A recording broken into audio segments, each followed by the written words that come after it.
ဝင်လိုက်ပြီဆိုရင်ဒီတကားကိုလည်းဒါမဖြစ်လို့ polish တင်ပေးထားပါတယ်ရှင် polish တင်ပေးထားတယ် main ကောင်ကတော့မဖြစ်လို့ဝင်ချင်းမှာဒီလိုမျိုးလုပ်လို့ရအောင်လုပ်ပေးထားတယ်ဟိုးပေါ်အိမ်လေးကဒါဘဲအိမ်လေးပေါ့အပြင်ကတင်လိုက်လို့ရှိရင်ညီမယ်ဒါအဲ့ကံမှာမဖြစ်လို့ဒါ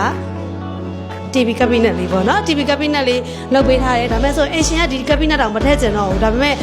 အရန်နဲ့တခြားကနေလာနေပြီဒီ TV cabinet ပါရင်မပြည့်စုံပါဆိုလို့ဒါမဖြစ်လို့ TV cabinet လုပ်ပေးထားတာပေါ့နော်ဒီအိမ်မှာဆိုလို့ရှိရင်ကျတော့ဒီအဲ့ကံပို့ပြီးကျန်နေရတဲ့အကြောင်းရင်းကဘာလဲဆိုတဲ့အခါကျတော့မပြည့်လို့ဒီမှာလေကကွင်းရှိတာအဲ့လေကကွင်းကနေပြီးတော့အခန်းဖွဲ့ကိုဆွဲထုတ်တာမဟုတ်ဘဲနဲ့အဲ့ကံကျဲသွားအောင်လို့ဆိုပြီးတော့မပြည့်လို့ကလေကကွင်းဒီလေကကွင်းရဲ့နောက်ကျောကိုမပြည့်လို့စုပ်ပြီးတော့မှအခန်းကကာလိုက်တာဒါဆိုပုတ်ပေါ့နော်ဒါဆိုလို့ရှိရင်အော်ဒါပေမဲ့ကြည့်လိုက်တဲ့ခါကျလို့ရှိရင်တစ်ခါရဲ့အုပ်ပုံစံမျိုးပဲဖြစ်နေတာပါဒါကို dry on လို့လည်းခေါ်တယ်ဒါမှမဟုတ်လို့ရှိရင် smartphone နဲ့မပြီးလို့ဖွဲ့ထားတာပေါ့နော်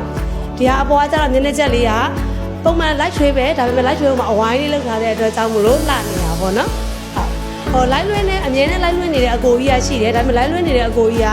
အရန်နဲ့ကျမ်းမာရေးမကောင်းနေတဲ့အတွက်ကြောင့်လွှင့်မရဘူးပေါ့ဒီမှာပါဟိုမှာအကိုကြီးကနည်းနည်းကျိုးနေ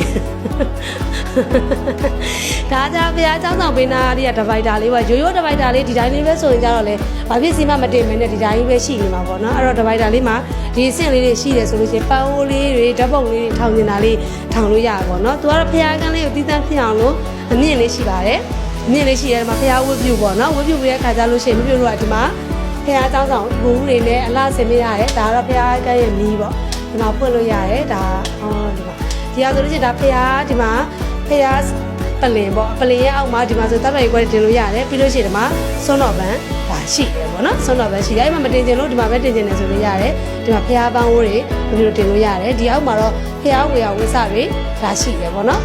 နောက်တစ်ခုပြောစရာရှိတာကဘာလဲဆိုတော့ဖျားကန်းလေးကအရင်မကျင်းဘူးလားလို့မေးစရာရှိတာပေါ့ဒါပေမဲ့ရန်ကုန်နေမှာကကြတော့ဖျားကန်းကကြတော့ဖျားရှိခိုးပြီးတဲ့အခါကျလို့ရှိရင်ထသွားကြတာပဲပေါ့နော်နဲမလေးတော့အကျယ်ကြီးတော့ဒါမရဘူးပေါ့နော်ပြီးတော့ねရန်ကုန်မှာကျတော့အလှည့်တွေပြုနေလဲရှိသေးတဲ့ခါကျတော့ဖះเจ้าဆောင်နဲ့ဖះရှိခိုးမဲ့နေရာဒီလိုဖြစ်တာပေါ့နော်ဒီမှာဆန်းရှိတ်ထည့်ပေးထားရဲ့ဒီတဲ့ခါကျတော့ကျွန်တော်တို့ဒီဟာကောင်းတယ်